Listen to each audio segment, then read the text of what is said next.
when you go back and look at those red zone opportunities, what kind of stood out in the struggles there? We put ourselves in some tough spots in third down and long, and some third and 7s and 8s down around the 10, the 12, the 14-yard line. I mean, it was unfortunate the way it played out. The very first third down we had, we had the perfect call. We had a ball batted down. The guy was open, and that was the first ball. I remember Will getting batted down this year. There was a little push, but the guy made a good play. You catch that and you score a touchdown, maybe looks at things differently. And then they beat us on a pressure one time that we hadn't seen, and they all outed us and sacked us. One time, Dane got kind of hemmed up. You can call it for what it is. If we throw it at him, maybe there's a flag on the play, but we don't. It is what it is. And then the last one, we had an MA on a route. So Will got sacked because we were looking for a post, and the guy broke out. So, that's a little of everything, and that doesn't make it right. It needs to be cleaned up, but it's unfortunate because we moved the ball. We had 8 possessions. We valued them. We didn't really have a turnover for the second week, and the last place a Hail Mary. So it's unfortunate the way it went, and we didn't get more points out of it. It's really a shame. Is there anything to young guys in the red zone situations, the pressure increases? Is there anything to that, like the mental mistakes, or is it harder to peg, I guess, why those things have popped up in those situations? I don't know if it's that. I don't know if it's the pressure. You got 3 true freshman receivers that are playing them. Dekel, Dane, and Barryon took most of the reps outside of T-Rob. So you got 3 18-year-olds in there, and their best days are ahead of them. They're learning every day, and a guy gets tired, and the guy subs out, and he hasn't had and he goes in there and he's not as crisp, or he doesn't run something. That's on us. We got to make sure they're prepared, and maybe it is one too many plays in the red zone. But there are things we've been doing since training camp and fall camp, and it wasn't new stuff. So that's the difficult part sometimes. But we got to win some one-on-ones down there too, and they did a good job of covering us, and they rushed us, and they pressured us, and maybe it was play design. What have conversations with Coach Stoops been like since Saturday? We have them every week. They've been candid as always. I appreciated that about him. He's got a defensive perspective that I always value too, and he's perceptive. He understands the history of this program and what he expects, and the reality of it is we need to score more points, and he's not happy with that. I'm not happy with that. There's not a player in the locker room that's not happy with that, it's time to get it fixed. So it's just the way it is. But we got to do a better job and be more efficient. We're controlling the ball. We're getting better up front. We ran for 200 yards. There's a lot of good stuff on that tape. Literally, if you catch one more ball or one more play and you score 30, everyone's looking at it differently. But we don't, and we lose, and we have to own that. And that's on us as coaches, and that's definitely where we have to get better. How do you think these players are at blocking out the noise? Obviously with the challenge this week, it's not a situation where you can afford distractions. You'd have to ask them that. Like each individual, it's a different world, and there's a lot of people. It doesn't matter whether you're in the NFL or college. You got people at home, you got people on Instagram and everywhere else that are getting to you, and there is noise. And when they I always feel like they'll tell you things are better than they are when they are good, and they'll tell you things are worse than they are when they're bad. And the truth is somewhere in the middle, and you can't panic. You got to keep going after it. You got to strive every day to be your best version of yourself. And if you can do that, you can play at this level. You can coach at this level. You can play in the NFL. You can do those things. If you can't handle those distractions, it's too big for you. You're in the wrong spot.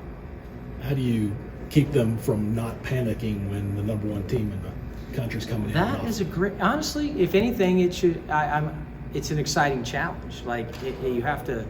You can look at it 2 ways. It can focus you because you know what's demanded of you, and to be at your best against the best players and one of the best coach teams and best schemes in the country, and number one defense in the country. And it's fun watching the tape how precise they are and how hard they play. And that is a challenge to you to match that.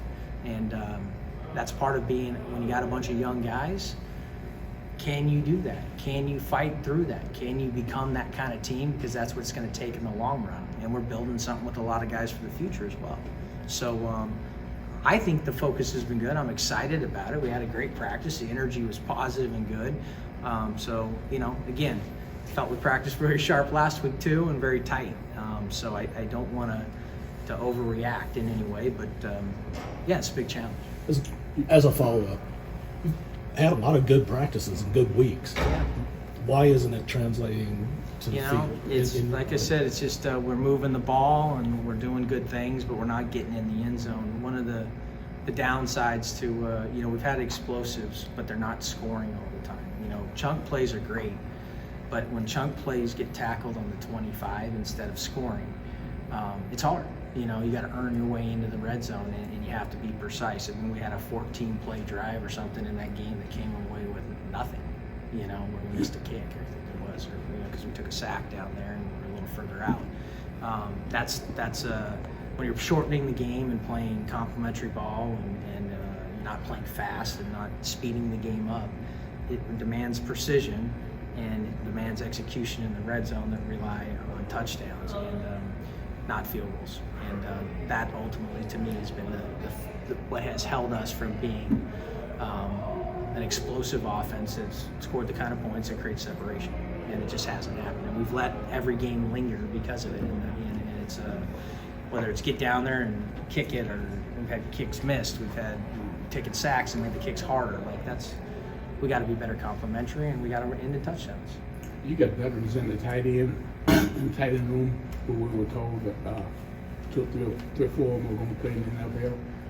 Are they being misused right now, not used enough? Well, I think part of it's been injury. You got two older guys and two fresh and two young guys that are playing. So you got Bates is.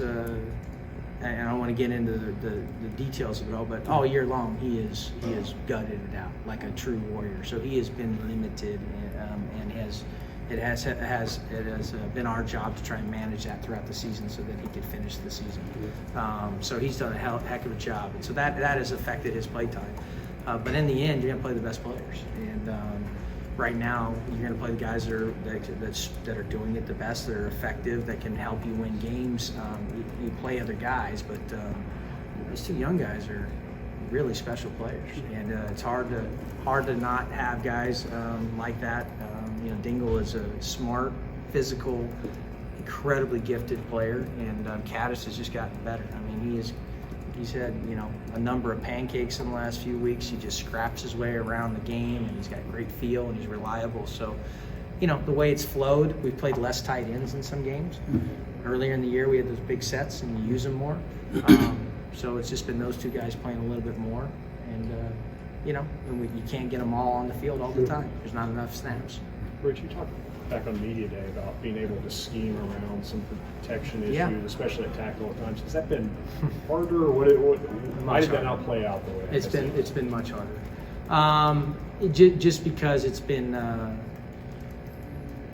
combination of things.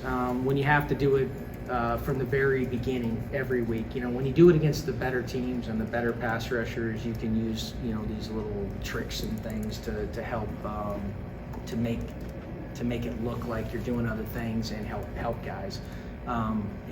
Because of our youth and because of things that have gone on and different injuries and just tough matchups, even in the games you wouldn't expect, we've been forced to use help.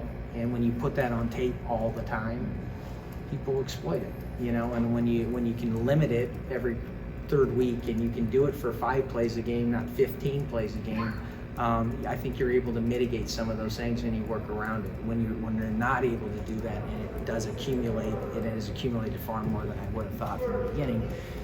People see what you do and they attack it, and there's no doubt about it that has been an issue for us up front this year and in protection. But I will also say that it has gotten better, and it's not all on the line at times either. It's sometimes it might be a schematic thing, it might be might have been a quarterback holding on, or there's been a couple where the receiver, you got to break in and the quarterback's waiting on it, things happen. So, or someone that looks at film and analyzes, does some stuff like it. Say it's kind of the dam with the holes, and you're kind of plugging one in another. Yeah, I mean, we got we got some real young guys in there that have gotten better. But there's been a lot of different guys that have played, and yes, it's when you're throwing the football and you're asking your guys to drop back and pass, and especially in college football, in this league, it can be very, very hard. I mean, there's just every team has a pass rusher, and then when you have teams that have 2 or 3, or they got they have a good front where they're bringing pressures and they're attacking you, it does get difficult. And on top of that, I've had a quarterback that hasn't been mobile because he's had turf toe for 8 weeks. So those are things that add up on you too. And when those things happen, and Will has had to fight through those things, they add up. But he's been much better. He's healthier now, and he's feeling better. And I think it has allowed him to play a little faster as well too. Okay, folks, thank you very much. Thanks, Rich. Thank you. How would you characterize struggles in the offensive line this season, and where have you seen improvement? I would characterize struggles as an experience. We had a lot of young guys early on who didn't have much experience, and I felt like we battled together and we've become stronger and more, we've gelled together better over these past couple of games. I feel like we've done better as a whole, as a O-line. But there's always room for improvement and always room for us to get better. So we just got to keep battling and keep working to get better. There's been a lot of criticism of the offensive line. Is any of it valid, would you say? It's all valid because the tape speaks for itself. We've given up sacks and we haven't played our best, and I feel like that's kind of held us back a little bit. But I also feel like if we've played our best, or we've played the best that I believe that we can play, we can be unstoppable. It's kind of hard to replace the offensive line that's been here before, a lot of pro players. What do you want people to know about your position group that maybe they don't know right now? And they're tough, resilient, and we work every day. It's not like we come up to the facility and just hang out and stuff. We come up here, put in work, we watch film, we lift weights, we put in extra work after practice, before practice. We walk through, we watch film together, we watch film at home. We're doing the work that we need to do. It's just that sometimes it's a little harder to click when you don't have the chemistry. Just what's the mood in the locker room like this week after a tough game? Trying to bounce back, trying to stay together as a team, stay gelled together, and keep fighting together, because at the end of the day, it's going to be us that have to go out there and go and fight. How good do you all are you at blocking out the noise, or just how hard is that, I guess, as players here? It can be very difficult for some new guys coming to this new environment and having access to like fans and Twitter and all social media and stuff like that. But I just feel like if you just don't even look at it, to be honest. Just put your head down and keep working, and you'll get better. You talked about bouncing back. This is not an ideal situation for that with the number one, or is it? Or are we misreading the opportunity? Well, I feel like when we stay together and we keep fighting, then anybody can lose on any given Sunday. So as long as we go out there and do our best, then that's all we can ask for. Questions? Well, just what's the mood this week? The mood this week is just to be a dog, come hard, play hard, and to hopefully get the dub. How are you all just blocking out the noise, all the outside talk? Well, I say just don't pay attention to social media. Just stay focused on our game and just prepare each and every day.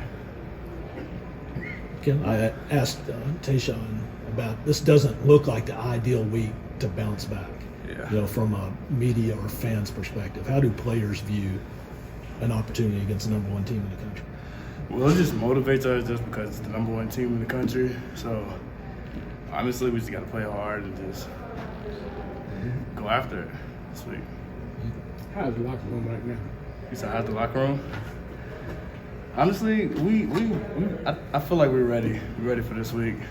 So we should put on the show for the So fans. no hangover from last week. No hangover at all. We ready. Has there been any conversations about kind of shifting what you guys do on offense if it's too complex or complicated? Not really, because the offense isn't that hard to learn if you just take the time and get in the playbook and learn. And it's pretty easy, but I just say this week we're going to look on throwing it a lot more, getting the playmakers the ball, and all that good stuff. What were the first conversations like following Saturday's game? What do you mean by that? Like in the locker room, what did coaches say following the Vanderbilt loss? He was just pretty much saying that's on him, and that we just gotta prepare harder. What has Will's attitude been like? Wills, he's pretty positive, trying to be more of a leader and just lead the team a little bit more. Has he said anything specific to the offense? Not really, but like this week of practice, he's been trying to lead a lot more, being a good quarterback. What do you see when you look at Georgia's defense on film to prep for this? Georgia's defense, they go a lot of man, so as receivers, we just got to get open and just be dogs this week. Oh, you like that as a receiver? I love it. What stands out in those red zone situations that were such a struggle in Saturday? What's that? Probably I'd just say like the play calling, because we was down in the red zone, we just couldn't get it. So that's pretty much what I can say.